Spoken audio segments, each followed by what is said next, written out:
Hello guys, உங்க mobile ஸ்க்ரீனை TV big screen எக்ஸ்பீரியன்ஸோட பார்க்கணும்னா என்ன பண்ணணும்?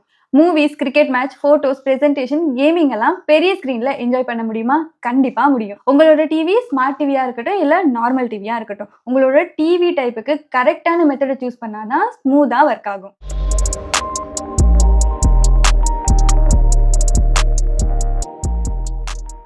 உங்களோட டிவி ஸ்மார்ட் டிவி இல்லைன்னு டென்ஷன் பண்ணிக்காதீங்க. அதுக்கு தான் ஸ்ட்ரீமிங் டிவைசஸ் இருக்கு. டைரக்டா கனெக்ட் பண்ணி யூஸ் பண்ணிக்கலாம். For example, Google chrome castor, Amazon fire TV stick மாதிரி டிவைசஸை உங்க டிவியோட HDMI போர்ட்ல நீங்க கனெக்ட் பண்ணீங்கன்னா உங்க நார்மல் LED டிவியும் ஸ்மார்ட் டிவி மாதிரி ஆயிரும். செட்டப் கனெக்ட் பண்ணிட்டு வைஃபை கனெக்ட் பண்ணுங்க. அதுக்கப்புறமா மொபைல்ல காஸ்ட் ஆப்ஷன் யூஸ் பண்ணா ஈஸியா கனெக்ட் ஆகும். இது ரொம்ப ஸ்டேபிள் மெத்தட், எஸ்பெஷலி ஓல்டு டிவிஸ்க்கு. நெக்ஸ்ட் மெத்தட் பார்த்தோம்னா, மொபைல்ல ஆல்ரெடி இருக்கிற inbuilt screen cast option. Android போன்ஸ்ல நோட்டிபிகேஷன் பேனல் ஸ்வைப் பண்ணீங்கன்னா cast, screen mirror or wireless டிஸ்பிளேன்னு ஆப்ஷன் இருக்கும். இந்த ஆப்ஷனை யூஸ் பண்றதுக்கு முன்னாடி உங்க மொபைலும் டிவியும் சேம் வைஃபை நெட்வொர்க்ல இருக்கணும். காஸ்ட் ஆப்ஷன் கிளிக் பண்ணுங்க, உங்க டிவி நேம் ஷோ ஆகும். அதை செலக்ட் பண்ணிட்டு ஸ்டார்ட் கொடுத்த உடனே உங்க மொபைல் ஸ்கிரீன் டிவில டிஸ்பிளே ஆகும். ஆனா ரெண்டு டிவைஸும் காஸ்டிங் சப்போர்ட் பண்ணா மட்டும்தான் இந்த மெத்தட் ஒர்க் ஆகும். Third option wired method. Wifi signal வீக்கா இருந்தாலும் இல்ல லேக் ஆகுதுனாலும் USB Type C to HDMI adapter use பண்ணி ஸ்கிரீன் மிரர் பண்ணிக்கலாம். அடாப்டரை மொபைலுக்கு கனெக்ட் பண்ணிட்டு HDMI கேபிளை டிவிக்கு கனெக்ட் பண்ணுங்க. அதுக்கப்புறம் கரெக்டான HDMI இன்புட்டை செலக்ட் பண்ணா போதும். இது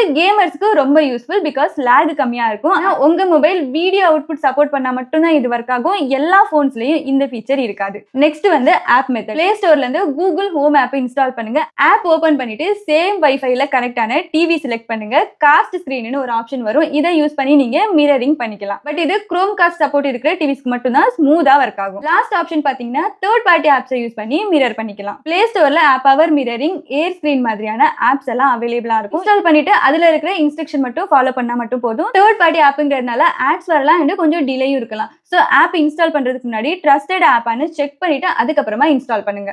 இம்பார்ட்டன்ட் விஷயம் என்னன்னா, வயர்லெஸ் மெத்தட் எல்லாத்துக்கும் சேம் வைஃபை நெட்வொர்க் ரொம்ப முக்கியம். ஸோ வீட்டில் ப்ராட்பேண்ட் இருந்தால் இதை யூஸ் பண்ணி கனெக்ட் பண்ணுங்க. சப்போஸ் வைஃபை இல்லைனா வேற ஏதாவது ஃபோன்ல ஹாட்ஸ்பாட் ஆன் பண்ணிட்டு மொபைலுக்கும் டிவிக்கும் கனெக்ட் பண்ணி யூஸ் பண்ணுங்க. ஸோ ஃப்ரெண்ட்ஸ், உங்க TV type, wifi condition, usage purpose இதெல்லாம் பேஸ் பண்ணி கரெக்டான மெத்தடை சூஸ் பண்ணலாம். Wireless easy, wired stable streaming device long term solution. Suppose streaming devices பார்த்துக்கிட்டு இருக்கீங்கன்னா, என்னோட ஃபியூ ரெக்கமெண்டேஷன் வீடியோல டேக் பண்ணியிருக்கேன், செக் பண்ணி பாருங்க. ஸோ இந்த இன்ஃபர்மேஷன் உங்களுக்கு யூஸ்ஃபுல்லா இருந்தால் வீடியோ லைக் பண்ணிட்டு உங்க ஃப்ரெண்ட்ஸ் அண்ட் ஃபேமிலிஸ் கூட ஷேர் பண்ணிக்கங்க. இதே மாதிரி யூஸ்ஃபுல் இன்ஃபர்மேஷனுக்காக நம்ம சேனலை சப்ஸ்கிரைப் பண்ணுங்க. நாளைக்கு இன்னொரு வீடியோல மீட் பண்ணலாம். Until then, bye.